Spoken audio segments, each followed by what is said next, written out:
WBZ's political analyst John Keller joins us now live. And John, obviously a huge moment, unprecedented moment in U.S. history.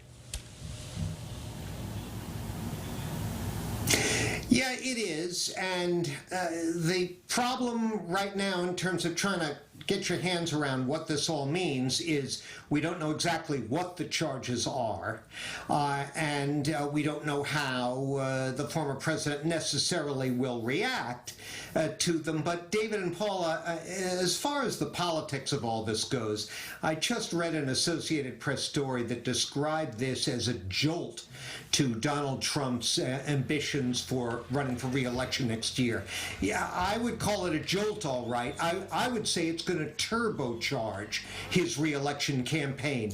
Just take a look at the most recent polling on this, a Quinnipiac poll, that showed that while 55% of the public finds these charges, in this case, to be very or somewhat serious, by a margin of 62 to 32%, they also believe they're motivated by politics, which is exactly the claim that former President Trump has been making. Within that number, 70% of independents believe it's motivated by politics, and even 29% of Democrats. So while the legal proceeding will certainly drag on for some time, Donald Trump, as he has been already, is going to be able to raise money off this. He's going to be able to rally his base behind him off this. And judging from what the polling is telling us, a solid majority of Americans are going to look at this very much with a raised eyebrow.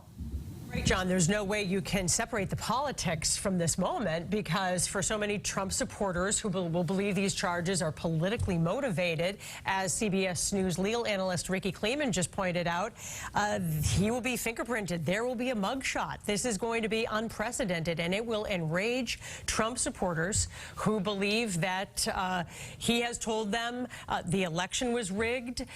When forces in the United States legal system come after me, they're actually going after you. This is going to be a strong campaign message for him, as you point out, moving forward.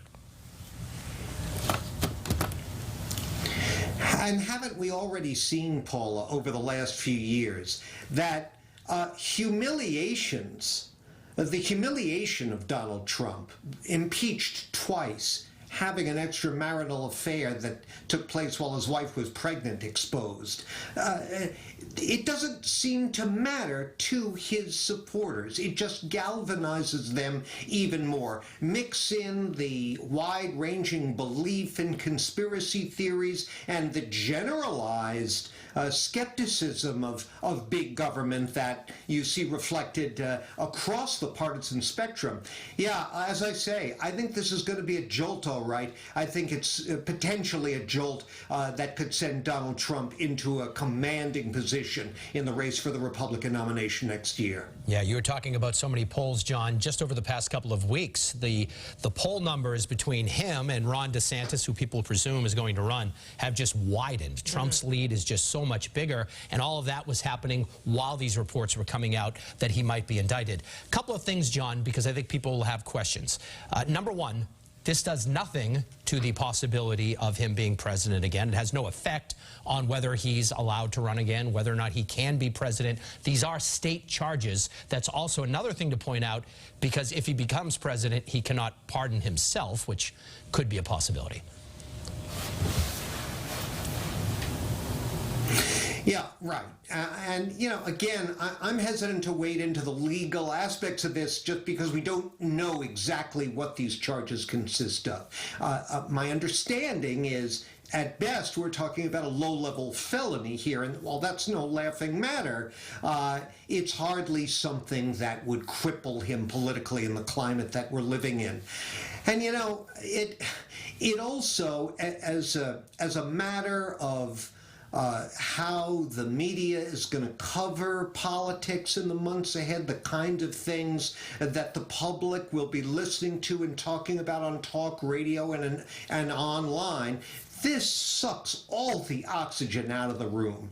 I mean, if you are another hopeful Republican presidential candidate hoping to spend the next few months grabbing some attention, carving out a niche to run against Trump. Good luck, because everyone's just going to be talking about this. And, you know, I spend a good deal of time talking with and listening to Trump supporters, both hardcore and less so. And this kind of thing, this sort of story has the potential to galvanize them behind him in a way that almost nothing else does, David and Paula. Right, John, and Robert Costa just mentioned this a few moments ago. Nikki Haley's in, but a lot of the other big players that would be in the Republican field have been holding back. And he said, why do you think Glenn Youngkin, Mike Pompeo, all these other people haven't formally announced that they're going to run? They were waiting to see what was going to happen here.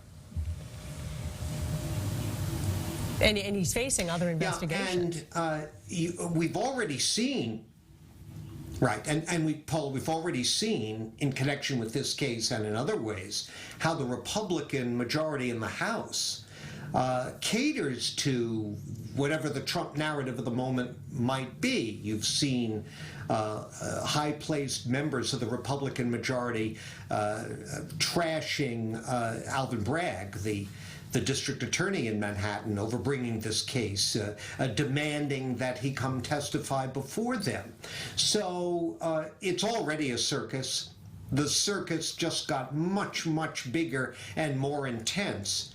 And it will, I feel very confident in predicting that it will, as I say, suck up all the oxygen, distract attention from other issues. That's not necessarily a great thing for the Republican Party or Trump's hopes of beating Joe Biden if Biden is in fact the Democratic nominee, because they've been hoping to damage Biden and go after the Democrats on a number of other issues, crime, the economy, you name it.